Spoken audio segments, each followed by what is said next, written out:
I wanted to ask you when you was talking about, because I think that's an aspect, like when people see athletes, because I'm a football fanatic. I mean, I love sports, Me but and I'm you a both. football nut. Yeah, Maybe yeah. some even say I have a problem. I don't like sure. missing games. I schedule things around the game. Sure.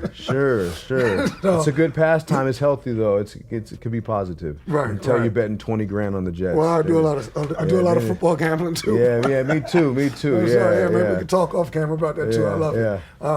It could be a gift or a curse. Sure. But I think like the casual fan, like they expect their player or their athlete on their team to perform all the time. Sure. And they don't realize, that's why it's interesting when I heard you say, people don't realize you have to learn how to play injured.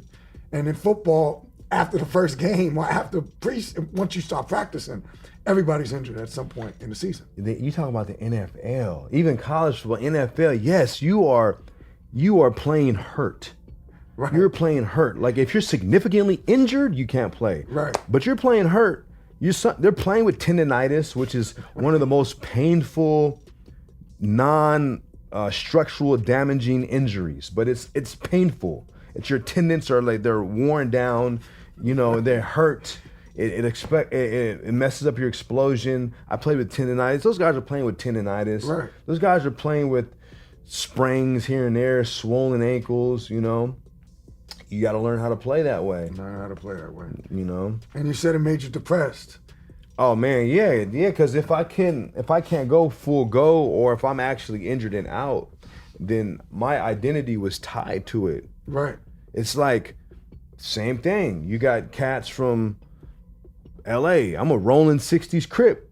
That's their identity. Right. I was a high school. I was a Florin Panther. You know what I'm saying? I was a football player. That was my That's your identity. That was me. Just mess with your identity. Oh man, mess with my identity. Now that I'm older and my mind is a little more wiser, I have more balance. If one thing's not going totally right, it gives me the segue to work on some other elements of myself, or look outside myself and help some other individuals. Gotcha. Which is sometimes can be challenging when you're very self-sufficient and focused on you, but sometimes it takes going outside yourself to help somebody else to kind of take the focus off of you, so you're not so self-destructive, Right. Or I was self-destructive at the time when I was, when the focus was just on me. Right. If that makes sense. In what ways? I mean, self-destructive. Just like alcohol, like I'm sober now. I don't drink. I don't smoke. I mean, I drink coffee. Did you start drinking in college? How'd you deal with that depression? Started drinking in South Sacramento. When you said you was like depressed, school. was that part of it? Yeah. See, that's the stuff that people don't, they just don't understand it or can't relate. I mean, I can't relate to being a star athlete, but I love sports, so I like to hear about it. Sure. And I've heard other people talk about like having to play through injury or not being able to play anymore, and then dealing with your loss of identity and what else are you gonna do? So what happened with the alcohol thing? Did that start to, did it spiral? Did it, how bad did it? I mean, it spirals because it causes you not to be yourself and your character, and then for me, I'd be getting in trouble. It's like I grew up in South Sacramento. I seen a lot of stuff. I seen all kind of stuff happen. Fortunately, I've seen somebody get shot in front of me. And some of that stuff gets suppressed. Right. It gets suppressed, but then childhood trauma, stuff that I seen, with my parents growing up, and certain things get suppressed, and then you are in a situation where things aren't going right, and then you use drugs or alcohol, all that shit comes out. So when that comes out, it could come out as a rage sometimes. Now I'm drinking in Texas, talking about, I'm from South Sacramento, what's wrong with y'all niggas, You ready to bang. Yeah, I'm like, yeah, exactly. I got it in me. Yeah. Don't get this messed up. Exactly, because you're angry. Right. So that ends up, you end up going to jail, you end up in fights, you end up in just, and then you're in jail and you're supposed to be at training in the morning or weights in the morning or class in the morning. but you got to bail out and you missing class and you bail out, and what do you do next? You start drinking again, or you hop right back on track and get back to your business?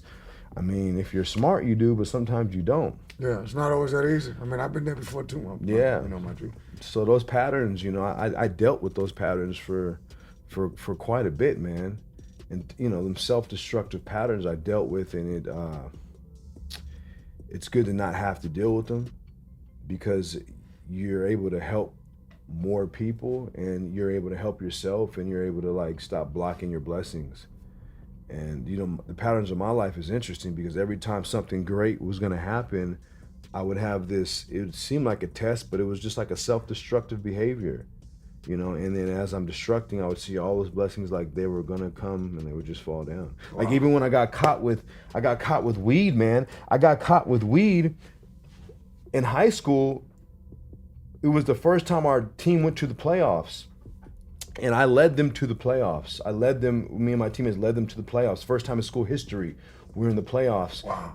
But we played for the city, like a city championship game, and they kept me under 100 yards, because every game I was rushing for 100 yards. I think that year I had like one game I had 398 yards. Yeah, you were the offense. I mean, yeah, I mean in that game, 398 yards. Yeah, for sure. But this game, I remember it was against Jesuit. They held me to like 70 yards, and that right there, I was depressed, because I was so used to reading the papers and all the headlines, 100 yards, 100 yards. I had one little bad game, and I'm like sad. And that's when I got sloppy, and I took some weed to school. I got caught during playoffs with weed, got kicked off the team, kicked out of school. Wow. I'm in jail because I got in trouble. Oh, you got caught. At school. I'm in jail in juvenile hall, reading the paper about the MVPs that they're voting on, and the way that they're writing, I was going to be the league MVP. Because these writers, once they attach to players, they favor certain players. So I'm reading the blessings that are going to be happening for me that are never going to happen. Wow. Because the following week I'm not going to be playing.